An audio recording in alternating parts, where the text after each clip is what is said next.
Pas de cadeau de Noël pour nos enfants. Bonjour, je suis Anne Nagas, la fondatrice d'Apprendre les bonnes manières. Aujourd'hui, vidéo que je tourne en plein mois d'août et que je vais diffuser en plein mois d'août et non en décembre. Déjà l'an dernier, je voulais faire cette vidéo et je me suis censurée, auto-censurée. Et en plaisantant avec mon mari, on se disait si je fais cette vidéo, on va nous dénoncer à la DAS, donc prendre nos enfants. C'est un petit peu trop risqué. C'est un sujet sensible. Toutefois, voilà, plein mois d'août, je me dis, je risque pas grand-chose et en même temps, ça va peut-être vous donner quelques pistes de réflexion. J'en demande pas plus, hein, juste de pistes de réflexion. Peut-être certains d'entre vous vous confirmer dans vos partis pris et non plus, vous n'osez pas les partager. Et pour certains d'entre vous, ça va ça vous choquer. Mon but, c'est pas de vous choquer, c'est juste d'ouvrir des pistes de réflexion, d'échange, pourquoi pas. Bon. Alors oui, bon, vous le voyez, le titre de la vidéo est bien clair. Nous n'offrons pas de cadeaux à Noël pour nos enfants. Non, pas de cadeaux de Noël. Alors sachez que non, c'est pas une vendetta contre le consumérisme. C'est pas non plus un parti pris. C'est juste une sorte d'état de fait, d'accord, et probablement que ça va changer cette année ou les années à venir. Je ne sais pas. Nous ne savons pas. Là, juste pour vous remettre les choses dans le contexte. Le premier enfant est né en septembre. Donc en septembre, donc, à Noël, il avait 3 mois. Bon, à 3 mois, il va pas s'en souvenir, quoi. Donc très clairement, dans notre politique avec mon mari, c'était mettre de l'argent, jeter de l'argent par les fenêtres. Cet enfant avait déjà tout ce qu'il faut. C'est-à-dire que je l'allaitais, donc il avait de quoi manger, il avait un lit et des parents aimants et des grands-parents aimants. Enfin, bon voilà, il avait des couches culottes, il était lavé tous les jours. Bon, il avait des vêtements. Ça sert à rien. Enfin, il avait son doudou. Vous voyez ce que je veux dire? Enfin, à 3 mois, il n'a même pas besoin de doudou. Ça ne servait à rien de mettre 20, 30 euros sur la table, encore moins 100, 200, pourquoi faire? Bon, ok. Noël suivant, donc le premier a 1 an et 3 mois, le second a 3 semaines. Bon, encore une fois, ni l'un ni l'autre, ils ne vont pas s'en souvenir. Poursuivons. À vrai dire, ils ne vont pas s'en souvenir, juste pour la forme, d'accord, pour pas être totalement... Nous avons offert des oranges à nos enfants. J'ai pris une orange, je l'ai enrubannée, voilà, avec marqué le prénom de l'enfant dessus, et du coup, c'est nous qui avons mangé les oranges, parce que, enfin, pour le petit, j'allaitais, donc du coup, j'ai mangé, et puis, par mon lait maternel, il a mangé son orange, et l'aîné, oui, il a mangé un peu, voilà, il a goûté l'orange, mais enfin, bon, ça fait un dessert parmi tant d'autres, quoi, donc, bon, ok. Troisième année, donc troisième Noël, 1 an, 2 ans, encore une fois, la question se pose, vont-ils s'en souvenir? Non. Donc, pas de cadeau. Cette fois-ci, je pense que mon mari avait dit, oui, changeons, une mangue, essayons une mangue, ils n'en ont pas encore mangé. Donc, nous avons offert une mangue à nos enfants. Lisez-le avec humour, d'accord? Ne dénoncez pas à la DAS, aux services sociaux. Bon. Donc, quatrième Noël, celui de cette année-là, qui vient de passer. Et là, écoutez, donc à vrai dire, si l'aîné pourrait se souvenir de Noël, le second aussi, vu que maintenant ils sont deux et il allait déjà à la maternelle, donc on parlait de Père Noël, etc. Et comme dit mon mari, bon, on peut mettre 30 euros sur la table pour, on va lui acheter un jouet, un petit train, un camion de pompiers. Enfin, c'était vraiment dans la phase des camions de pompiers. On en avait déjà 5 à la maison. Euh, Est-ce qu'un sixième camion de pompiers était nécessaire ou pas? Probablement que non. On aurait pu. Voilà. Ce qu'on s'est dit, on peut, parce que bon, les 30 euros, on les a, quoi. Euh, mais non. Mais non, parce que voilà, pour 2 raisons. La première, c'est, donc nous avons vu, donc il y a déjà les cadeaux des grands-parents, des parrains et marraines, donc oncle et tante, dans notre cas, et, bon, c'est tout, en fait, ça leur fait déjà 3 cadeaux.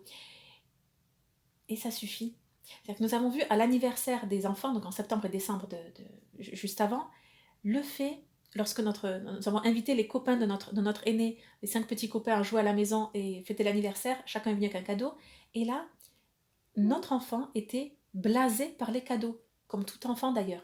C'est-à-dire que c'est une espèce de marathon où il faut ouvrir les cadeaux, qui sont tous super, qui sont géniaux. Il y a des parents qui ont mis 20-30 euros dans un cadeau. Pour vous, ça semble peut-être pas grand-chose. Pour nous, en une journée, il a reçu 120, 130, 150 euros de cadeaux. Enfin, c'est gigantesque, quoi. C'est surtout pour notre échelle. Je vais parler argent tout de suite, dans un instant. Mais, et donc, il ouvre, il est joyeux, il est content, parce que voilà. Et tout de suite, on l'oblige il peut même pas jouer avec le jeu, parce qu'on l'oblige à ouvrir le cadeau numéro 2, puis le cadeau numéro 3, et il a même pas le temps, il le repose, il est déboussolé, Et donc, bon, tu dis merci. Nous, en tant que parents, on remercie aussi, mais ça fait tout de suite ce côté blasé. Enfant roi, c'est peut-être même pas le terme, mais on n'a même pas le temps d'apprécier le super cadeau qu'on vient de recevoir. Et il y en a 4 autres qui suivent. Et on a eu le même anniversaire, on l'a fêté en famille. On avait les deux grands-mères étaient là, elle va dire la marraine, nos amis, et ben nouveau, on avait 4 5 cadeaux. Donc nous aussi, on va faire un cadeau pour l'anniversaire de nos enfants cette fois-ci. Donc je fais un peu un cadeau, c'est à moins de 20 euros, c'est bouclé, pour ne pas dire, j'en parlais tout de suite des prix. Mais enfin, euh, et là aussi, on le voit qui ne profite même plus parce qu'il est déjà blasé par ce marathon de cadeaux. Donc nous, à ça, on s'est dit, pour Noël, ils vont déjà en recevoir 3. Si en plus nous en rajoutons un 4e, c'est contre-productif par rapport à l'éducation qu'on veut leur donner. D'accord, donc non. Donc non, pas de cadeau. Non. Non. D'autre part, nous aimons beaucoup parce que les activités, les cadeaux sous forme d'activités. Aller au cirque de Noël, aller à la patinoire, aller à l'aquarium de Biarritz, là, pour le coup, pour voir les phoques qui s'en nourrissent. Je sais là, certains qui vont contre les zoos, contre les aquariums. Bon. Ok, en tout cas, c'est très sympa comme animation, comme sortie avec les enfants. Donc, nous privilégions avec mon mari des cadeaux sous forme de sortie. Nous-mêmes, entre adultes, des cadeaux pour aller au théâtre ensemble, pour aller à l'opéra ensemble, c'est les cadeaux que nous préférons et que nous tentons justement de transmettre à nos enfants. Bien que pour un enfant, ce serait un peu plus délicat de... Enfin bon, on appelle ça une sortie d'anniversaire finalement. Bon, ok, donc toujours est-il, toujours pas de cadeau. On verra pour cette année. Je ne sais pas, on n'est pas contre le fait de dépenser de l'argent pour nos enfants. Non, d'accord. Mais on est contre le fait de jeter de l'argent par les fenêtres. À présent, parlons réellement argent. Au tout début, je travaillais au SMIC, donc, dans une ancienne vie, lorsque j'étais salariée. Bon, le SMIC. Écoutez, le SMIC, si je me souviens bien, donc à mon époque, c'était 52 euros par jour. Ça va vite, 52 euros. Donc là, un cadeau pour un enfant, 20-30 euros, ça fait toute une journée de travail jetée par la fenêtre. Ça ne me semble pas... Enfin non, je suis contre cela, quoi. Et me dire, oh, c'est que 20 euros. Oui, non, c'est 20 euros. Et même 5 euros jetés par la fenêtre. À quoi bon? Les cadeaux que l'on fait à nos enfants, pour anniversaire, donc, donc c'est des tout petits cadeaux, d'accord? Et puis, alors déjà, j'ai 20 ou 30 euros, je veux dire, c'est grand comme budget. C'est grand, nous, on est dans la tranche 5-10 euros. Et non, on ne maltraite pas nos enfants, non, pas du tout. C'est juste, c'est pas ce qui compte. De même, cadeau, acheter des jouets ou des livres de seconde main. Il n'y a aucun complexe d'infériorité de notre part pour cela. Dans ma famille, bon, je viens d'une famille qui n'était pas aisée, d'accord? Donc, dans ma famille, c'était l'usage, chacun fait un cadeau aux autres. C'est pas un cadeau principal, mais chacun fait un petit cadeau aux autres. Bon, vu notre budget, on allait au magasin, c'est 2 euros, et qui existe encore. Toute la chaîne existe encore en France. Et donc, pour 2 euros, on choisissait un cadeau qui allait faire plaisir à quelqu'un. Aujourd'hui, on a gardé cet usage. Et donc, moi, par exemple, je peux recevoir à Noël, de la part de ma sœur, une crème pour les mains, et je suis ravie, et je suis enchantée. Et ça a coûté 2,50 €, 2,80 €. Donc, le budget a augmenté un petit peu. Bon, j'ai reçu certains cadeaux qui coûtent entre 10 et 15 euros, d'autres peut-être même 20. Mais c'est une fortune, d'accord? Bon, on étions nombreux, donc ça chiffre vite aussi, comme on dit.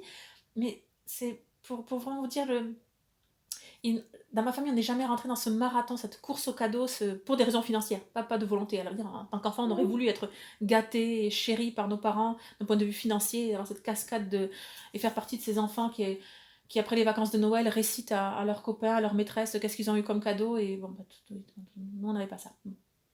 Pas grave, on a grandi quand même, et puis on a une autre valeur des choses, qui n'est pas plus mauvaise que les autres, pas meilleure que les autres non plus, mais juste la valeur des biens. Bon, et alors, je me souviens d'une vidéo que j'ai faite pour vous en janvier, je pense, mes gaffes d'apprenti lady, et je vous raconte justement que j'ai offert une bougie qui sent le sapin à ma belle-mère. Bon. Je vous mettrai le lien de la vidéo. Bon, et alors quelqu'un a commenté gentiment, d'accord, a commenté gentiment, c'est avec bienveillance, et elle me dit, oh, quand même, Anna, votre principal critère pour choisir un cadeau pour belle-maman, c'est que ce soit pas cher. Oui, ça fait pas très poli, quoi, c'est pas très bien éduqué, c'est... Bon, j'ai parlé avec cette personne en commentaire, et très gentiment, c'était bienveillant. Dans ma perspective où on ne fait pas de cadeaux à nos enfants, et les cadeaux que je fais à mes sœurs, frères, à ma famille, on est sur un budget de 2-5 euros. Donc à mon mari, je dis c'est un peu plus, mais enfin, vous voyez la limite, hein, c'est un peu plus. Non, le 5 euros pour ma belle-mère, c'est totalement approprié. Enfin, voilà. Et puis, et alors pour le dire tout de suite, et ma belle-mère également m'offre un cadeau qui est d'habitude un cadeau alimentaire. Donc tout de suite, à vrai dire, dans les jours qui suivent Noël, on l'ouvre ensemble et on le partage tous ensemble. Et je suis ravie. Et elle se sent pas vexée, enfin je pense pas, mais elle se sent pas vexée d'avoir un petit cadeau de ma part. Et moi-même, je reçois un petit cadeau de sa part. Enfin, mais enfin, je considère même pas ça comme un petit cadeau. C'est un cadeau généreux, bienveillant, qui montre qu'elle m'apprécie et qu'elle veut m'offrir quelque chose qui me fait plaisir. Et après, on l'ouvre ensemble et on le partage. Et la notion de prix n'est pas là-dedans. Mais pas du tout. Elle est vraiment à ce moment partagé et de faire plaisir à l'autre. Donc, voilà, il n'y a pas du tout cette perspective euh, que 5 euros, d'accord, ou que 10 euros. Non, non, enfin bon, ça ne fonctionne pas comme ça. Pour conclure, je ne dis pas que nous détenons la vérité dans le domaine des cadeaux et des enfants.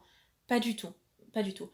Simplement, je vous livre ce témoignage personnel qui, je pense, est bien ancré dans la réalité dans laquelle on vit, réalité de surconsommation, surabondance, enfant roi, euh, compensation financière par les parents du temps qu'ils ne passent pas avec leurs enfants, etc. etc. Et, donc, et volonté, très ferme volonté d'éduquer nos enfants dans des valeurs modestes et dans une grande conscience de ce qu'est l'argent. Bon. Donc, c'est un témoignage, prenez-le comme tel, et je suis intéressée de savoir quelle est votre pédagogie par rapport aux enfants de ce point de vue-là.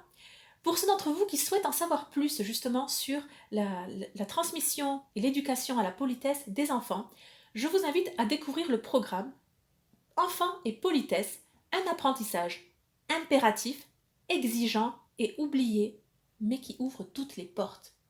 C'est un programme pour les parents qui ont déjà conscience de l'importance du savoir-vivre et qui souhaitent transmettre cela à leurs enfants et, dans le but très simple, d'avoir des enfants polis, éduqués et bien préparés au monde contemporain.